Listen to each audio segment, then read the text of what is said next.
तो नमस्कार प्यारे विद्यार्थियों, आप सभी का आपके अपने YouTube पर हार्दिक स्वागत है।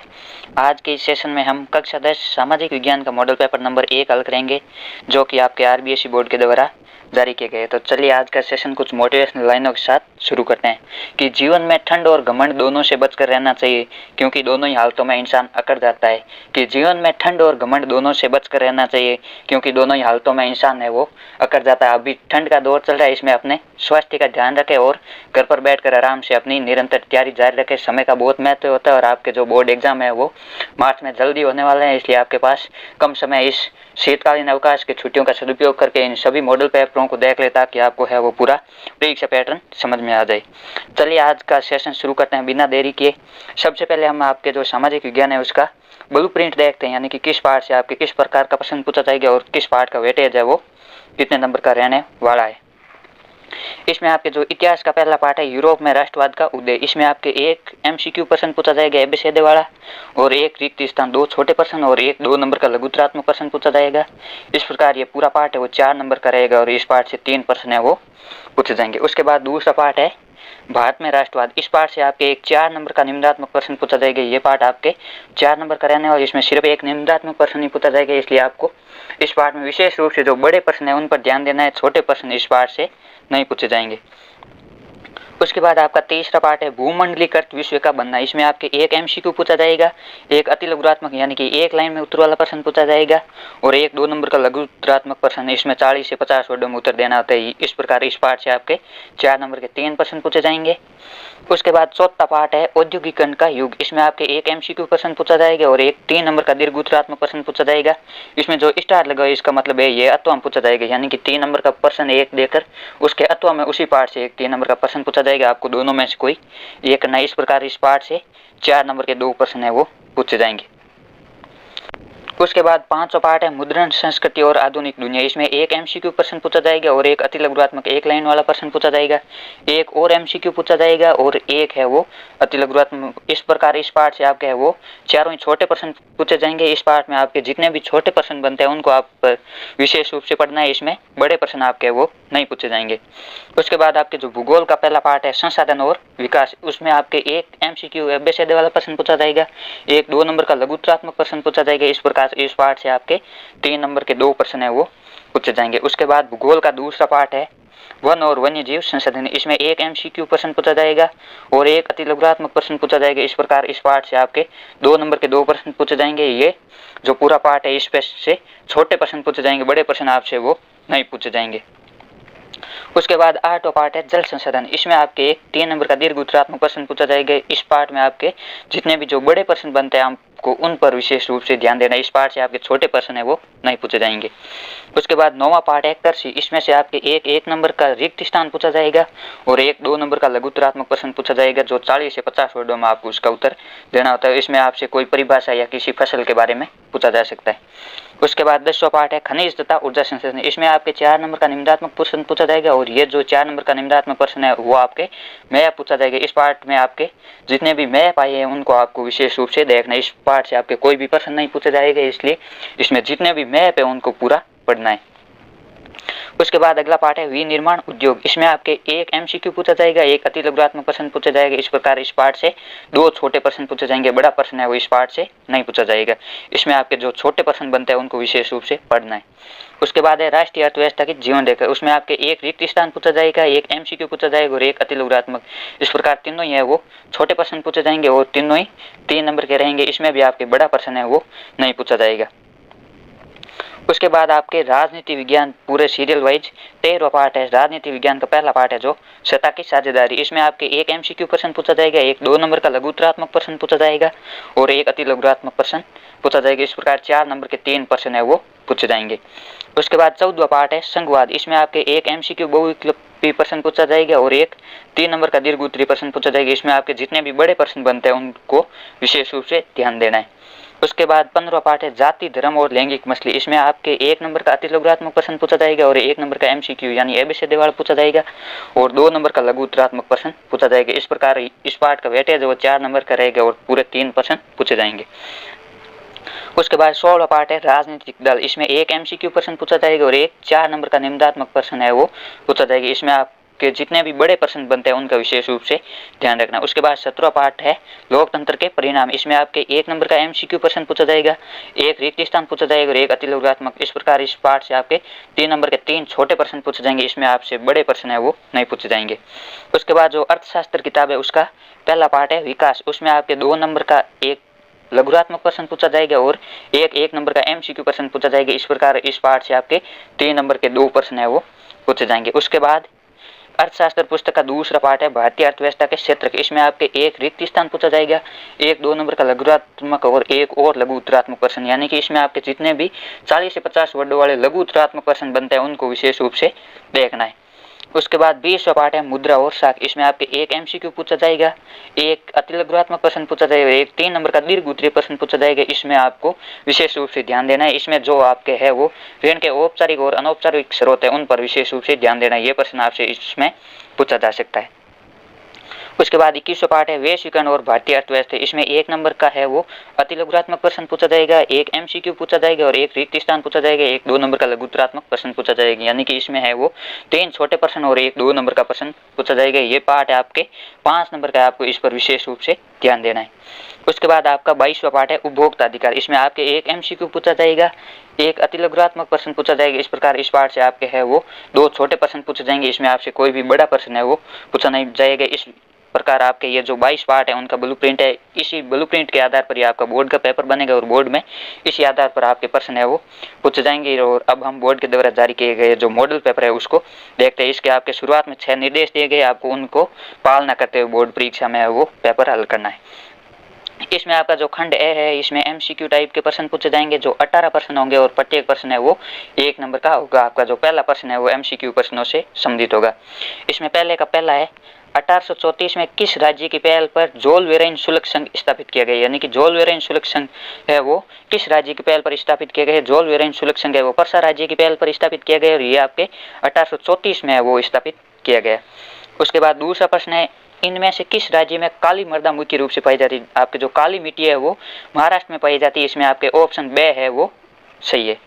उसके बाद तीसरा प्रश्न है भारतीय वन्य जीव संरक्षण अधिनियम कब लागू किया है। भारतीय वन्य जीव संरक्षण अधिनियम 1972 में है वो लागू किया गया है। इसमें ऑप्शन सी है वो सही है। उसके बाद चौथा प्रश्न है निम्नलिखित में से कौन सा उद्योग चूना पत्थर को कच्चे माल के रूप में प्रयुक्त करता है। आपके जो सीमेंट उद्योग है वो चूना पत्थर को कच्चे माल के रूप में प्रयुक्त करता है और ये जो सीमेंट उद्योग है वो खनिज आधारित उद्योग है। इसमें ऑप्शन बे है वो सही है।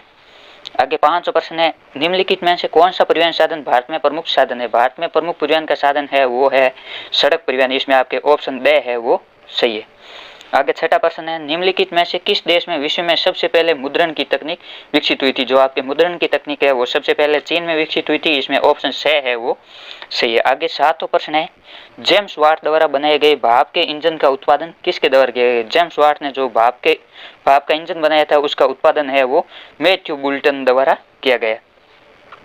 उसके बाद आपका 8वां प्रश्न है प्रथम विश्व युद्ध 1914 में मित्र राष्ट्रों के खेमे में कौन सा देश है वो शामिल नहीं था। आपके ब्रिटेन है वो मित्र राष्ट्र में शामिल था, फ्रांस मित्र राष्ट्र में शामिल था, रूस भी मित्र राष्ट्र में शामिल था, लेकिन जर्मनी है वो मित्र राष्ट्र में शामिल नहीं था। इसमें आपके ऑप्शन सी है वो सही है। उसके बाद 9वां प्रश्न है अमार जीवन नामक आत्मकथा किसने लिखी। अमार जीवन नामक आत्मकथा आपके जो है वो प्रसूंदरी देवी ने लिखी। इसमें आपके ऑप्शन ए है वो सही है। आगे 10वां प्रश्न है श्रीलंका स्वतंत्र राष्ट्र कब बना। श्रीलंका स्वतंत्र राष्ट्र है वो 1948 में बना। इसमें आपके ऑप्शन सी है वो सही है। इसमें आपसे अगला प्रश्न है वो बोर्ड में ये पूछा जा सकता है कि श्रीलंका का प्राचीन नाम क्या था। श्रीलंका का प्राचीन नाम है वो सिलोन था। ये भी आपको विशेष रूप से ध्यान रखना है। श्रीलंका स्वतंत्र राष्ट्र के रूप में है वो 1948 में अस्तित्व में आया। उसके बाद 11वां प्रश्न है निम्नलिखित में से संघ सूची का विषय नहीं है। संघ सूची का विषय आपके राष्ट्रीय सुरक्षा संघ सूची का विषय है, विदेशी मामले संघ सूची का विषय है, बैंकिंग संघ सूची का विषय है, लेकिन शिक्षा वो संघ सूची का विषय नहीं है। शिक्षा है वो समवर्ती सूची का विषय है। इस पर केंद्र और राज्य दोनों सरकार है वो कानून बना सकती है। इसमें आपके ऑप्शन बे है वो सही है।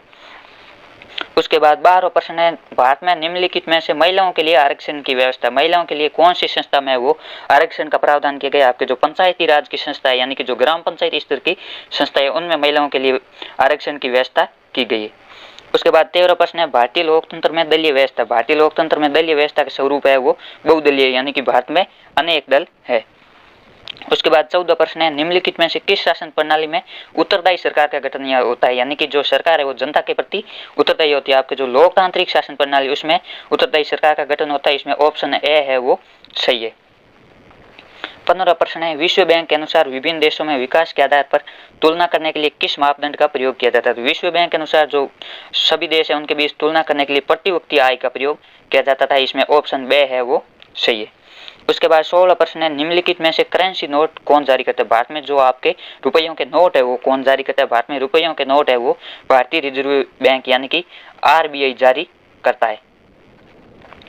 उसके बाद आपके 17वां प्रश्न है, निम्नलिखित में से उपभोक्ता का अधिकार नहीं है। उपभोक्ता का अधिकार आपके सूचना पाने का उपभोक्ता का अधिकार है, सुरक्षा का उपभोक्ता का अधिकार है, चयन का उपभोक्ता का अधिकार है, लेकिन कीमत में कमी का अधिकार है वो उपभोक्ता का अधिकार नहीं है। इसमें ऑप्शन बे है वो सही है। उसके बाद 18वां प्रश्न है, अंतर्राष्ट्रीय व्यापार को उदार बनाने वाली संस्था है। अंतर्राष्ट्रीय व्यापार को उदार बनाने वाली संस्था विश्व व्यापार संगठन यानी कि WTO है। इसमें आपके ऑप्शन ए है वो सही है।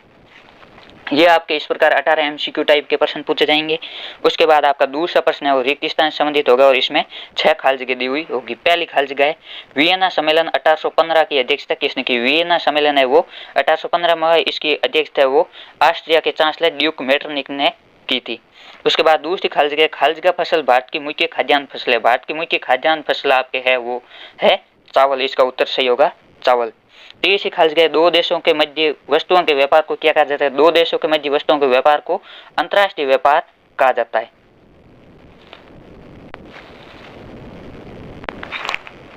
दो देशों के मध्य वस्तुओं के व्यापार को अंतर्राष्ट्रीय व्यापार कहा जाता है। उसके बाद आपके चौथी खाली जगह है, लोकतंत्र का सीधे सीधे अर्थ खाली जगह की राय से शासन करना नहीं, यानी कि लोकतंत्र का सीधा अर्थ है वो बहुमत की राय से शासन नहीं करना है, जबकि बहुमत के आधार पर जनता प्रतिनिधियों को भेजती है और वो प्रतिनिधि है वो शासन करते हैं। उसके बाद आपका 5वां प्रश्न है, एक वस्तु का प्राकृतिक संसाधनों से उत्पादन खाली जगह क्षेत्र की गतिविधि, यानी कि जो प्राकृतिक संसाधन है उससे ही उत्पादन करना आपके प्राथमिक क्षेत्र की गतिविधि और उसको उद्योगों में कोई वस्तु का निर्माण करना है वो द्वितीय क्षेत्र के अंतर्गत आएगा और तृतीय क्षेत्र है वो सेवा क्षेत्र से संबंधित है।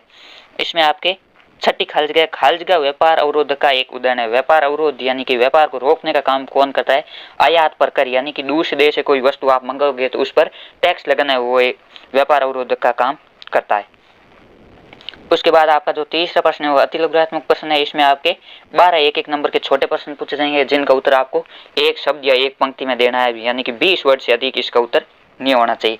इसमें पहला है, अफ्रीका में 1890 के दशक में कौन सी बीमारी तेजी से फैली। अफ्रीका में 1890 के दशक में रिंडरपेस्ट मवेशी प्लग नामक बीमारी फैली थी। इसका दूसरा है, मुद्रण ईश्वर की दी हुई महानतम देन है, सबसे बड़ा तोहफा है, ये कथन है वो किसने कहा। ये कथन है वो मार्टिन लूथर ने कहा था। तीसरा प्रश्न है, जेम्स ऑगस्टस हिकिन ने 1780 में किस साप्ताहिक पत्रिका का संपादन शुरू किया। जेम्स ऑगस्टस हिकिन ने आपके 1780 में वो बंगाल गजट नामक साहित्यिक पत्रिका का संपादन शुरू किया था। आपको इसको विशेष रूप से ध्यान रखना। यह भी पूछा जा सकता है कि बंगाल गजट नामक जो साहित्यिक पत्रिका थी उसका संपादन है वो किसने शुरू किया। जेम्स ऑगस्टस हिकिन ने किया और कब किया, 1780 में। आपको तीनों बातों का ध्यान रखना है। उसके बाद चौथा प्रश्न है, सुंदरवन राष्ट्रीय पार्क किस राज्य में स्थित है। सुंदरवन राष्ट्रीय पार्क पश्चिम बंगाल में स्थित है। पांचवा है, भारत का प्रथम सूती वस्त्र उद्योग केंद्र कहाँ लगाया गया। भारत का प्रथम सूती वस्त्र उद्योग केंद्र है वो मुंबई में लगाया गया था।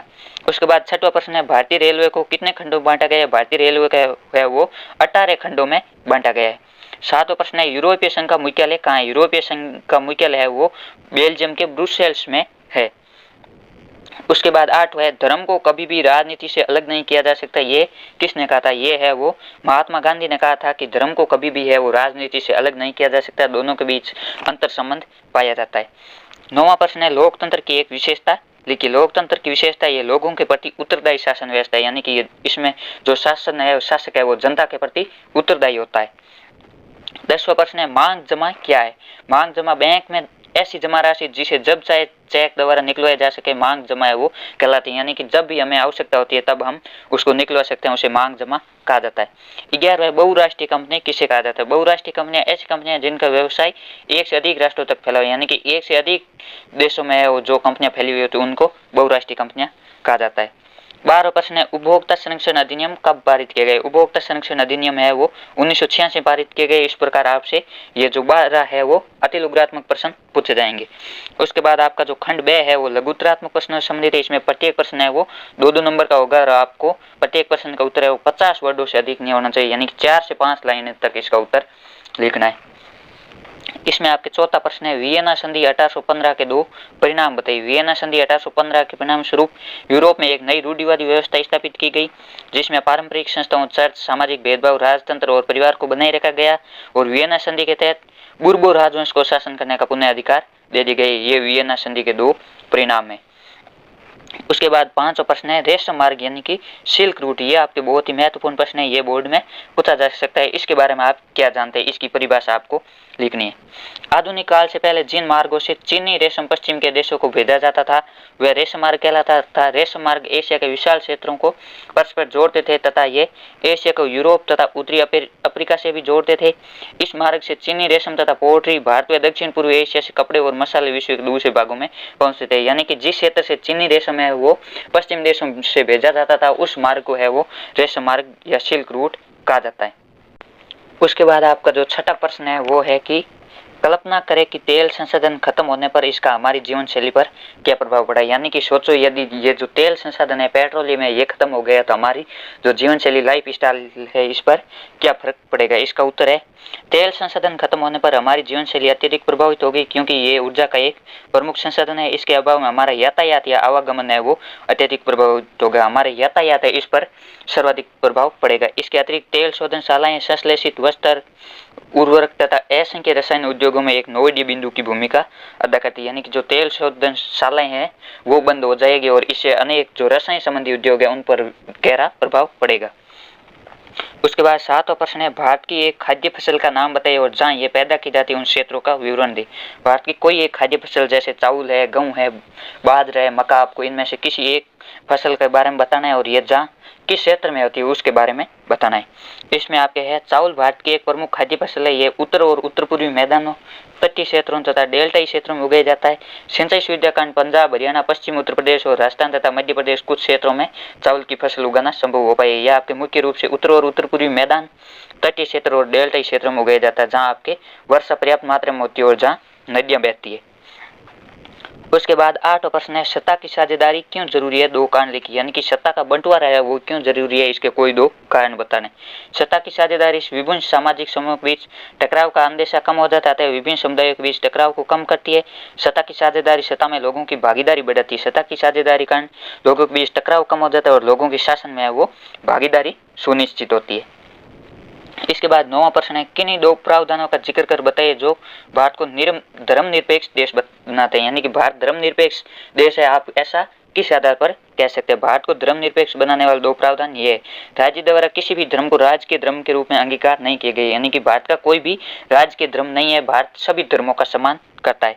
दूसरा, भारत के सभी नागरिकों को धार्मिक स्वतंत्रता का अधिकार प्रदान किए गए। सभी लोग हैं उनको किसी भी धर्म को मानने और अपने धर्म का प्रचार करने का अधिकार है, लेकिन वो किसी दूसरे धर्म का है वो दुष्प्रचार नहीं कर सकते और अपने धर्म का प्रचार कर सकते हैं और अपनी धार्मिक संस्थाएं भी चला सकते हैं। ये आपके जो धर्मनिरपेक्ष बनाने वाले प्रावधान है।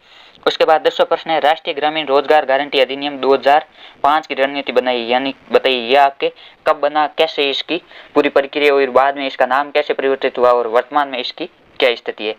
इसका उत्तर है राष्ट्रीय ग्रामीण रोजगार गारंटी अधिनियम 2005 के तहत ग्रामीण क्षेत्रों में उन सभी लोगों को जो काम करने में सक्षम है और जो काम करना चाहते हैं उन्हें सरकार द्वारा 1 वर्ष में 100 दिन के रोजगार की गारंटी दी गई है। यदि सरकार रोजगार उपलब्ध कराने में असफल रहती है तो लोगों को बेरोजगारी बता देगी। यह आपके ग्रामीण क्षेत्रों में लोगों को रोजगार उपलब्ध करवाने के उद्देश्य से प्रारंभ किया गया। उसके बाद 11वां प्रश्न है खुली बेरोजगारी और प्रच्छन्न बेरोजगारी में अंतर कीजिए। यह आपके बहुत ही महत्वपूर्ण प्रश्न है, ये बोर्ड परीक्षा में आपको देखने को है वो मिल सकता है। इसमें आपके खुली बेरोजगारी में योग्य व्यक्ति पूरी तरह से बेरोजगार होते हैं, जबकि प्रच्छन्न बेरोजगारी में व्यक्ति रोजगार पर तो लगे रहते हैं किंतु उत्पादन में उनका कोई विशेष योगदान नहीं होता। खुली बेरोजगारी है व्यक्ति कोई काम करना चाहता है लेकिन उसको काम मिल नहीं रहा है, जबकि प्रच्छन्न बेरोजगारी व्यक्ति काम तो कर रहा होता है लेकिन उसकी कोई मूल्य नहीं होता है। कोई काम 3 आदमी को और उस काम में 5 आदमी लगे थे दो आदमी हटाने पर भी कोई प्रभाव नहीं पड़ेगा। ये आपके जो परछन बेरोजगारी कहते हैं, या इसको छिपी हुई बेरोजगारी भी कहा जाता है। इसका दूसरा अंतर है, खुली बेरोजगारी स्थायी प्रकृति की होती है, ये हमेशा होती है, जबकि परछन बेरोजगारी अस्थायी प्रकृति की होती है, ये कभी कभार है वो होती है। उसके बाद 12वां प्रश्न है, वैश्वीकरण से आप क्या समझते हैं? वैश्वीकरण का तात्पर्य विभिन्न देशों द्वारा अपनी अर्थव्यवस्था को अन्य देशों के लिए खोलना तथा विभिन्न अवरोधों को हटाने से, ताकि पूंजी व श्रम का स्वतंत्र रूप से आवागमन हो सके। वैश्वीकरण यानी कि विभिन्न देशों के बीच वो आवागमन सुनिश्चित हो सके, और जो अन्य देशों में वो अपनी कंपनियां स्थापित कर सके, अन्य देशों में निवेश स्थापित कर सके, और जो लोग हैं वो दूसरे देशों में काम करने के लिए जा सके, और विदेशी व्यापार और विदेशी निवेश में वृद्धि हो सके। अतः विभिन्न देशों के बीच परस्पर संबंध और तीव्र एकीकरण की प्रक्रिया। आपसे ये भी पूछा जा सकता है, विभिन्न देशों के बीच तीव्र एकीकरण की प्रक्रिया वो किस कारण संभव हुई? वैश्वीकरण के कारण है वो विभिन्न देशों के बीच तीव्र एकीकरण की प्रक्रिया संभव हुई। उसके बाद 13वां प्रश्न है, पर्यावरण में गिरावट के कुछ ऐसे उदाहरणों की सूची बनाई जो आपने आसपास देखे, यानी कि पर्यावरण में गिरावट है वो किस कारण आती है, उसके आपको कारण बताने।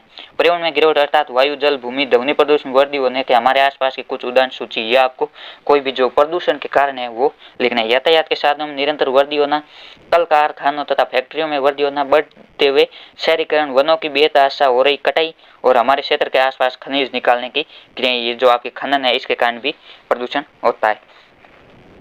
उसके बाद आपका जो खंड 6 है उसमें आपके दीर्घ उत्तरीय प्रश्न पूछा जाएगा, और प्रत्येक प्रश्न 3 नंबर का होगा, और इसमें जितने भी प्रश्न है वो अथवा में दिए होंगे। आपको यदि ऊपर वाला प्रश्न नहीं आ रहा है तो आप अथवा वाला कर सकते हैं, दोनों में से कोई एक करना है, जो आपको बेस्ट आता है आपको वही करना है।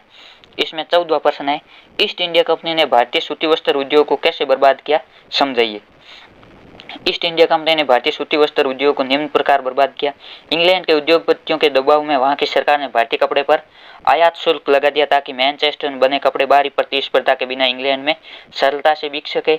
दूसरी तरफ उन्होंने ईस्ट इंडिया कंपनी पर भी दबाव डाला कि वह ब्रिटिश कपड़ों को भारतीय बाजार में बेचे। इसके परिणाम स्वरूप 1850 तक आते आते ब्रिटिश सूती कपड़े का आयात भारत में 31% हो गया, जो 1870 तक बढ़कर 50% से ऊपर चला गया। यानी कि जो इंग्लैंड के उद्योगपति है उनके दबाव में वहाँ की सरकार आई, और उन्होंने जो भारतीय कपड़ा है वो इंग्लैंड में जाता था उन पर टैक्स अधिक लगा दिया, जिसके कारण है वो उद्योगपतियों ने भारतीय कपड़ा खरीदना बंद कर दिया, और जो इंग्लैंड का कपड़ा वो बिकने लगा, और ईस्ट इंडिया कंपनी ने इंग्लैंड का कपड़ा वो भारत में सस्ती रेट में बेचा, जिसके कारण भारतीय लोगों ने इंग्लैंड का कपड़ा खरीदना शुरू कर दिया, और जो भारत का सूती कपड़ा अपेक्षाकृत महंगा होता था उसकी जो मिलें हैं वो बर्बाद होने लगी, उसका जो बाजार है वो घटने लगा।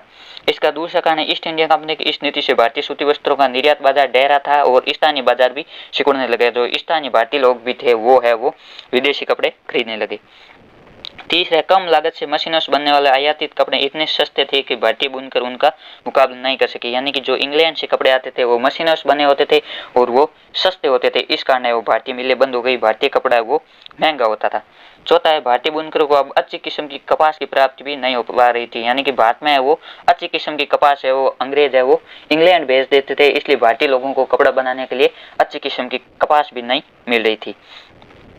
इसके अथवा में आपके है, औद्योगिक क्रांति के अंतर्गत हुए आविष्कारों पर एक लेख लिखिए। औद्योगिक क्रांति के अंतर्गत आपके जितने भी आविष्कार हुए हैं उनके बारे में आपको बताना है। औद्योगिक क्रांति के अंतर्गत हुए आविष्कार, 18वीं और 19वीं शताब्दी में इंग्लैंड में औद्योगिक क्रांति के अंतर्गत निम्नलिखित प्रमुख आविष्कार हुए। पहला है स्टेपलर, फुलर एवं कार्डिंग। 18वीं सदी में इन आविष्कारों में सूती वस्त्र उद्योग व उत्पादन प्रक्रिया, कार्डिंग, ऐंठना व कताई और लपेटने के हर चरण की कुशलता बढ़ाती थी। यह आपके पहला चरण है आविष्कार का। दूसरा है सूती मिल की रूपरेखा। रिचर्ड ऑर्कराइट ने सूती कपड़ा मिल की रूपरेखा सामने रखी। कारखाने में सारी प्रक्रियाएं एक छत के नीचे और एक मालिक के हाथ में आ गई थी। ये दूसरा चरण है। तीसरा है स्पिनिंग जेनी। जेम्स हरग्रीव्स द्वारा 1864 में बनाई गई इस मशीन ने कताई की प्रक्रिया तेज कर दी और मजदूरों की मांग घटा दी। एक ही पहिया घुमाने वाला एक मजदूर बहुत सारी तकलियों को घुमा देता था और एक साथ कई धागे बनने लगते थे। ये आपके जो है स्पिनिंग जेनी है वो एक कताई की मशीन थी। उसके बाद चौथा है फ्लाइंग शटल। ये रस्सियों और पुलियों के जरिए चलने वाला एक यांत्रिक औजार है जिनसे बुनाई के लिए इस्तेमाल होता था। फ्लाइंग शटल के आविष्कार से बुनकरों को कार चलाने और चौड़े अर्ज का कपड़ा बनाने में मदद मिली थी। इसके बाद आपका जो 15 प्रश्न है वो है राजस्थान में वर्षा जल संग्रहण के तरीकों की संक्षेप में व्याख्या कीजिए। वर्षा जल संग्रहण के आपके है वो कोई 2 तरीके बताने हैं, ये आपके दोनों ही तरीके 1.5 नंबर के होंगे। इस प्रकार ये प्रश्न है वो 3 नंबर का है। इसके अथवा में है जल जीवन मिशन और बांस ड्रिप सिंचाई प्रणाली। राजस्थान में वर्षा जल संग्रहण निम्नलिखित प्रकार से किया जाता है। खादी एवं जोड़। राजस्थान के अर्ध शुष्क और शुष्क क्षेत्रों में खेतों में वर्षा के जल को एकत्रित करने के लिए गड्ढे बनाए जाते हैं जिससे भूमि की सिंचाई की जा सके और संरक्षित जल को कृषि के काम में प्रयुक्त किया जा सके। जैसलमेर जिले में इन्हें खादीन और अन्य क्षेत्रों में है वो जोड़ कहा जाता है। आपको इसको विशेष रूप से ध्यान रखना है कि जोड़ को जैसलमेर जिले में है वो खादीन कहा जाता है। इसके बाद वर्षा जल संग्रहण की दूसरी तकनीक है टांका। ये एक भूमिगत टैंक होता है। राजस्थान में बीकानेर, फलौदी और बाड़मेर के लगभग प्रत्येक घर में पीने का पानी संग्रहित करने के लिए टांका यानी कि भूमिगत टैंक बनाए जाते हैं। इनका आकार एक बड़े कमरे के समान होता है। टांका या छत वर्षा जल संग्रहण तंत्र का अभिन्न हिस्सा होता है। ये घरों की ढलुआ छतों से पाइप द्वारा जुड़े होते हैं। छत से वर्षा का जल इन पाइपों से होकर भूमिगत टांका तक पहुंचता है। यह टांका है वो भूमि के अंदर गड्ढा खोद कर बनाया जाता है और ये जो घर की छत होती है उसे पाइप के द्वारा जुड़ा होता है। जो बरसात का पानी छत पर आता है वो इस टांके में एकत्रित हो जाता है और ये वर्ष भर लोगों के कार्य के लिए है वो प्रयुक्त होता है। इसमें वर्ष भर का पानी है वो बरसात के ऋतु में स्टॉक हो जाता है। इसके अथवा हम आपके निम्नलिखित को स्पष्ट कीजिए। जल जीवन मिशन और बांस ड्रिप सिंचाई प्रणाली।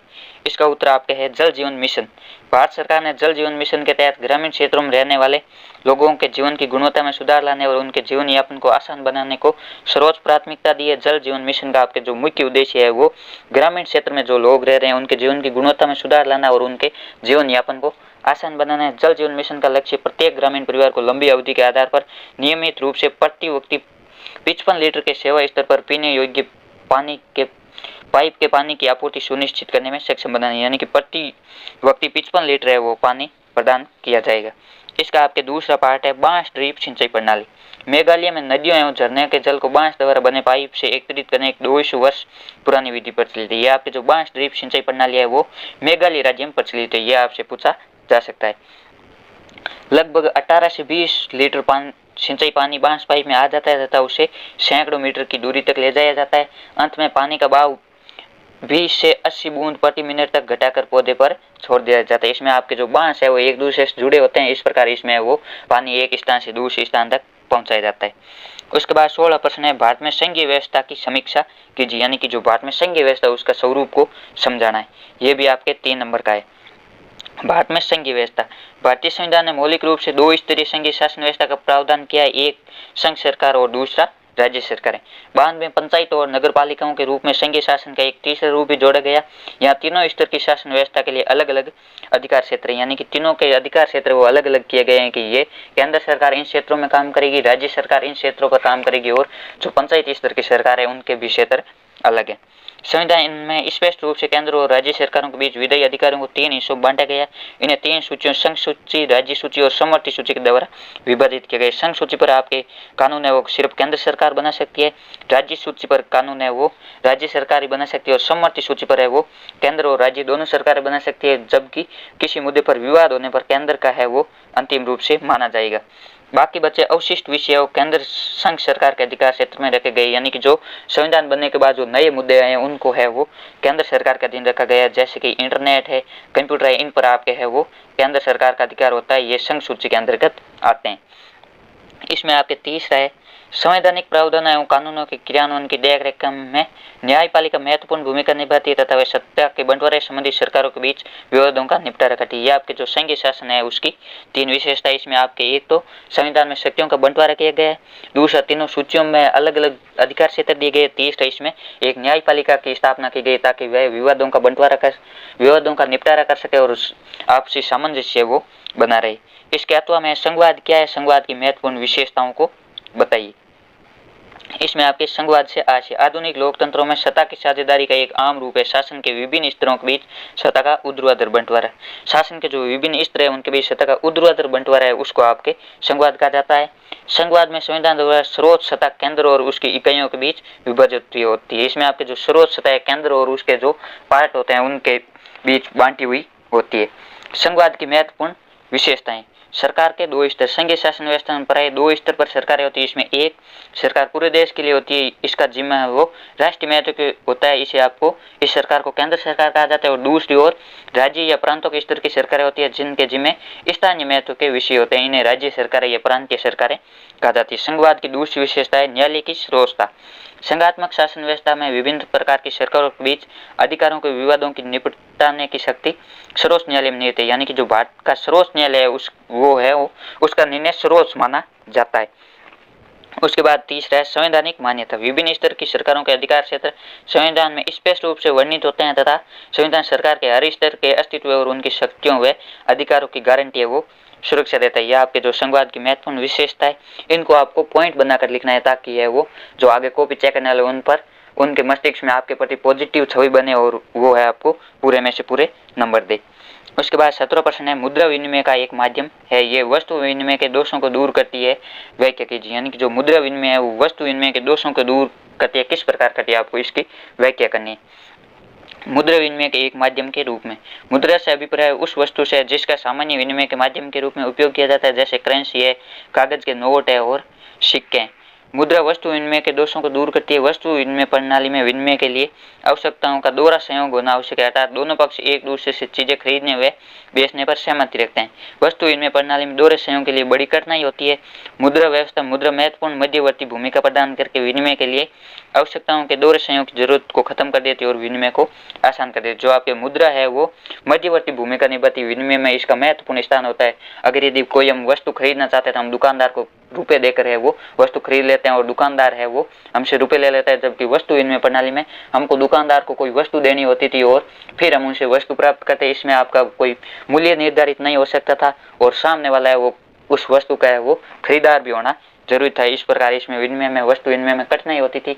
इसका आपके जो सरल उपाय है वो मुद्रा विनिमय के रूप में देखा गया। इसके अथवा में ऋण के औपचारिक या अनौपचारिक स्रोतों की विवेचना कीजिए। यह आपके बहुत ही महत्वपूर्ण प्रश्न है, ये आपके बोर्ड परीक्षा में देखने को मिल सकते हैं। ऋण के जो औपचारिक और अनौपचारिक स्रोत है वो कौन कौन से। भारत में ऋण के औपचारिक स्रोत। भारत में ऋण के औपचारिक स्रोतों में व्यापारिक बैंक, सहकारी समितियां, ग्रामीण बैंक आदि को सम्मिलित किया जाता है। इन स्रोतों द्वारा कम ब्याज दर पर लंबे समय तक ऋण उपलब्ध करवाया जाता है। भारत में औपचारिक स्रोतों पर भारतीय रिजर्व बैंक का नियंत्रण होता है। औपचारिक स्रोत आप विशेष रूप से सामान्य भाषा में कहे तो उन्हें मान सकते हैं जिनमें डॉक्यूमेंट संबंधी काम होता है, यानी कि इसमें पूरी कागजात सहित लिखित प्रावधान होते हैं कि इसने ऋण लिया, इतना लिया और इस बैंक से लिया, इसमें है वो आपके कम ब्याज दर पर ऋण उपलब्ध कराए जाते हैं। और इन औपचारिक स्रोतों पर है वो आरबीआई का नियंत्रण है वो होता है। ऋण के अनौपचारिक स्रोत। भारत में ऋण के अनौपचारिक स्रोतों में साहूकार, महाजन, बड़े किसान, व्यापारी, रिश्तेदार, मित्रों आदि को शामिल किया जाता है। सामान्यतः अनौपचारिक स्रोतों द्वारा लोगों को ऊंची ब्याज दर पर ऋण उपलब्ध करवाए जाते हैं, यानी कि जो आपके रिश्तेदार हैं, मित्र हैं, जान पहचान वाले हैं या जिसमें कोई भी लिखित प्रावधान नहीं होता है वो आपके अनौपचारिक में आते हैं। इसमें है वो ब्याज दर है वो उच्च होती है। और जो अनौपचारिक स्रोत है उसमें ऋण लेने की जो प्रक्रिया वो आसान होती है, जबकि औपचारिक स्रोत है इसमें ऋण लेने की प्रक्रिया वो थोड़ी कठिन होती है, इसमें समय अधिक लगता है। उसके बाद आपका जो खंड द है वो निम्नात्मक प्रश्नों से संबंधित होगा और इसमें आपको 250 शब्दों में उत्तर देना है, यानी कि 15 से 20 लाइनों में इसका उत्तर देना है। और ये इसमें जो प्रत्येक प्रश्न है वो 4 नंबर का होगा। ये भी आपके अथवा में पूछा जाएगी। इसमें एक प्रश्न है वो आपके भारत में राष्ट्रवाद वाले पार्ट से पूछा जाएगा। इसमें आपके विशेष रूप से जो गांधी जी के आंदोलन है उनसे पूछा जाएगा। सविनय अवज्ञा आंदोलन है, असहयोग आंदोलन है, उनसे। इसमें 18वां है सविनय अवज्ञा आंदोलन का विस्तार से वर्णन कीजिए। सविनय अवज्ञा आंदोलन का वर्णन निम्नलिखित बिंदु के अंतर्गत स्पष्ट किया गया है। सविनय अवज्ञा आंदोलन का प्रथम चरण है दांडी यात्रा। सविनय अवज्ञा आंदोलन गांधी जी की दांडी यात्रा से प्रारंभ हुआ।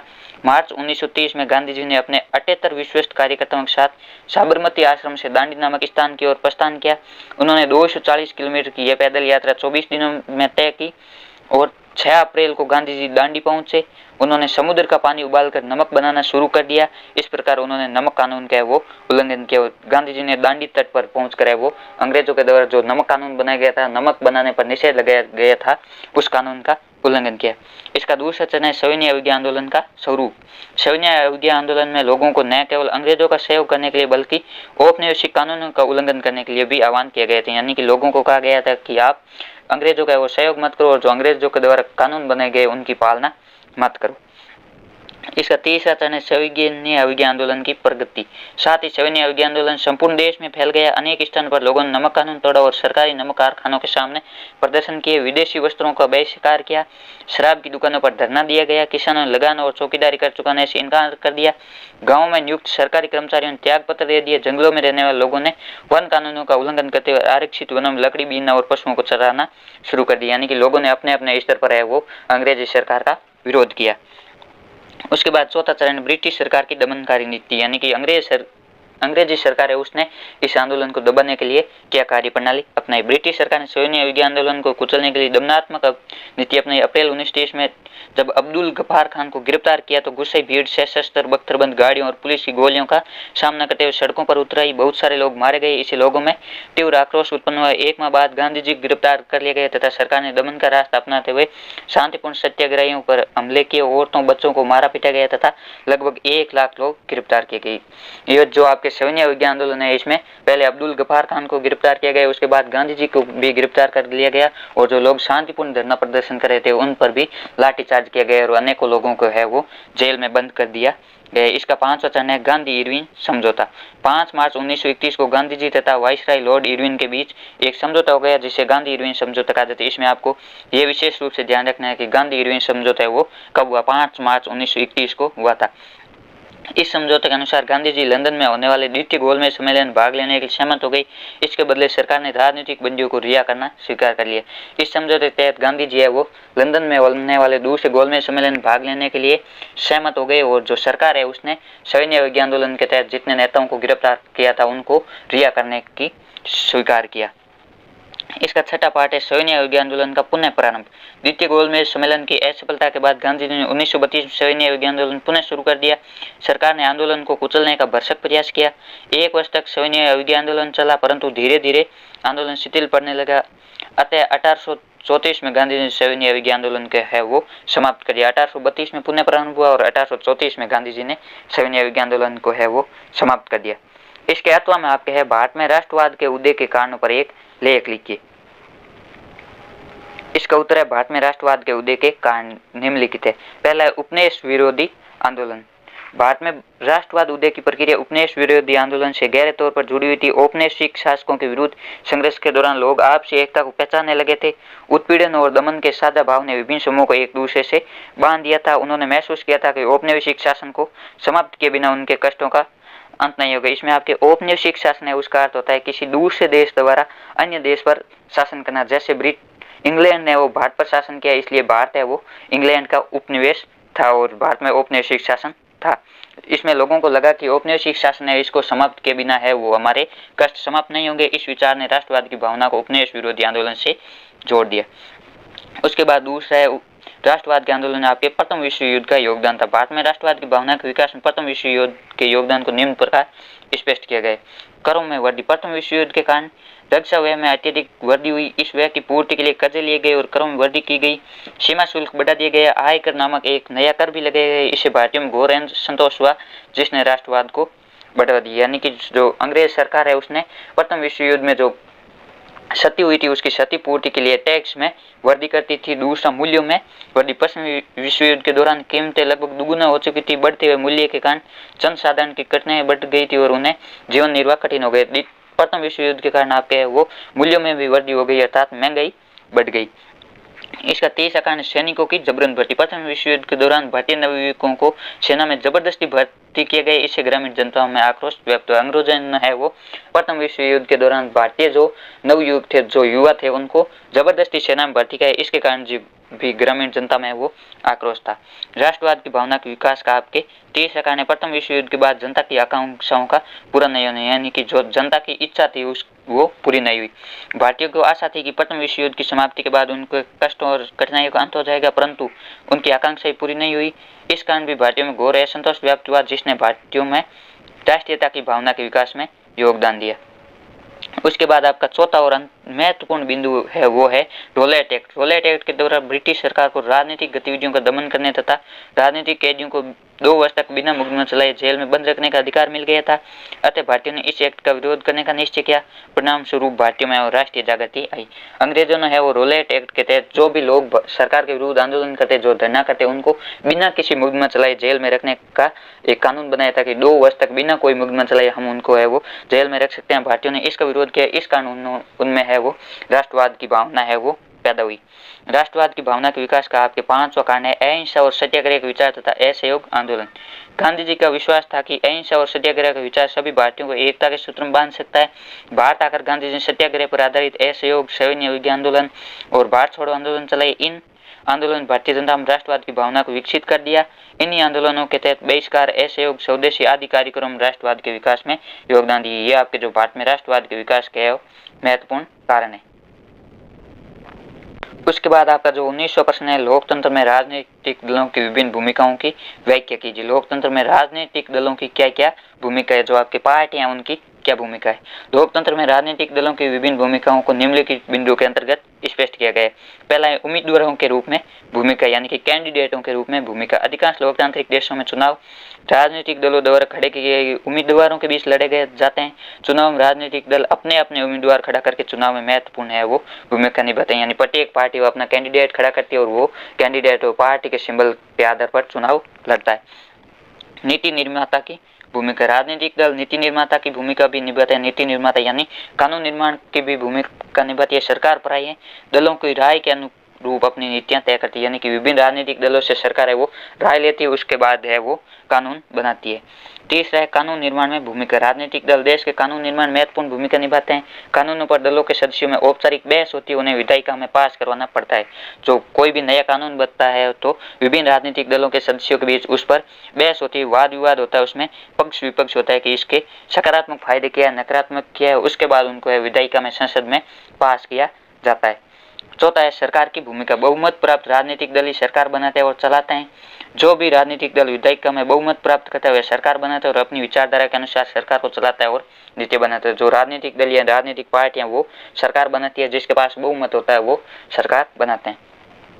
उसके बाद 5वां विपक्ष के रूप में भूमिका, वे दल जो सरकार में सम्मिलित नहीं होते उनके सदस्य विधायक विपक्ष की भूमिका निभाते हैं, यानी कि जो बहुमत नहीं प्राप्त कर पाते हैं वो विपक्ष की भूमिका निभाते हैं। जो भी सरकार कोई गलत निर्णय लेती है वो उसका विरोध करके उसको निर्णय को है वो रोकने का प्रयास करते हैं। छठा है जनमत निर्माण में भूमिका, जनमत निर्माण में राजनीतिक दल महत्वपूर्ण भूमिका निभाते हैं। वे मुद्दों को उठाते हैं और उन पर बहस करते हैं। दल कई बार लोगों की समस्याओं को लेकर आंदोलन भी करते हैं। जो आपके राजनीतिक दल है वो लोगों की मांगों को उठाते हैं, उनके हक के लिए लड़ते हैं और कई बार आंदोलन भी है वो करते हैं। इसके अलावा हमें राजनीतिक दलों के कार्यों की व्याख्या कीजिए, यानी कि जो राजनीतिक दल है उनके कार्य क्या क्या है। राजनीतिक दलों के महत्वपूर्ण कार्य, सबसे पहला है वह है चुनाव लड़ना। राजनीतिक दलों का मुख्य कार्य चुनाव लड़ना है। राजनीतिक दलों द्वारा खड़े किए उम्मीदवारों के बीच लड़ा जाता है। राजनीतिक दल उम्मीदवारों का चुनाव कई तरीकों से करते हैं। अमेरिका जैसे देशों में उम्मीदवारों का चुनाव दल के सदस्य और समर्थक करते हैं, जबकि अन्य देशों भारत में दल के नेता ही है वो उम्मीदवार चुनते हैं। उसके बाद दूसरा है दल की नीतियों और कार्यक्रमों को सामने लाना। राजनीतिक दल अलग अलग नीतियों और कार्यक्रमों को मतदाताओं के सामने रखते हैं और मतदाता अपनी पसंद की नीतियां और कार्यक्रम चुनते हैं। राजनीतिक दल तरह तरह के विचारों को कुछ बुनियादी राय तक समेट लाते हैं, जिनका वे समर्थन करते हैं। सरकार प्राय दल की राय के अनुरूप अपनी नीतियां तय करती है, यानी कि जो राजनीतिक दल है वो अपनी नीतियां और कार्यक्रम वो जनता के सामने रखते हैं कि हमारा ये विजन है, हम आपके लिए ये करेंगे। उस प्रकार है वो अपनी जो नीतियां और अपने कार्यक्रम है वो जनता के सामने रखते हैं। राजनीतिक दलों का तीसरा कार्य कानूनों का निर्माण करना। राजनीतिक दल सरकार बनाकर विपक्ष में रहकर कानून के निर्माण का कार्य करते हैं। वे विधायिका में कानूनों पर बहस करते हैं और उन्हें विधायिका में पास करवाते हैं, लेकिन विधायिका के अधिकतर सदस्य किसी न किसी दल के सदस्य होते हैं। इस कारण वे अपने दल के नेता के निर्देश पर फैसला करते हैं। जो कानून बनता है जब भी कोई, तो उसको 2/3 बहुमत से पारित करना होता है। 2/3 बहुमत है वो विभिन्न दलों के सदस्य है वो जब उस पर हस्ताक्षर करते हैं तभी कोई नया कानून बनता है। इस प्रकार जो राजनीतिक दल है वो कानून निर्माण में महत्वपूर्ण भूमिका निभाते हैं। उसके बाद राजनीतिक दलों का चौथा कार्य है सरकार बनाना और चलाना। राजनीतिक दल चुनाव के दौरान सरकार बनाते हैं और चलाते हैं। जो भी राजनीतिक दल विधायिका में बहुमत प्राप्त करता है वह सरकार बनाता है और अपनी विचारधारा के अनुसार सरकार को चलाता है और नीतियां बनाता है। पांचवा है सरकार की नीतियों का विरोध। राजनीतिक दल सरकार की गलत नीतियों और असफलताओं की आलोचना करने के साथ अपनी अलग राय भी रखते हैं और सरकार के खिलाफ आम जनता को है वो गोलबंद करते हैं, यानी कि आम जनता को बताते हैं कि सरकार ये कार्य है वो गलत करती है और सरकार को घेरने का कार्य भी है वो करते हैं। उसके बाद छठा कार्य है जनमत का निर्माण। राजनीतिक दल जनमत निर्माण का कार्य भी करते हैं। वे मुद्दों को उठाते हैं और उन पर बहस करते हैं। दल कई बार लोगों की समस्याओं को लेकर आंदोलन भी करते हैं। अक्सर विभिन्न दलों द्वारा रखी जाने वाली राय के इर्द गिर्द समाज के लोगों की राय बनती है वो जाती है।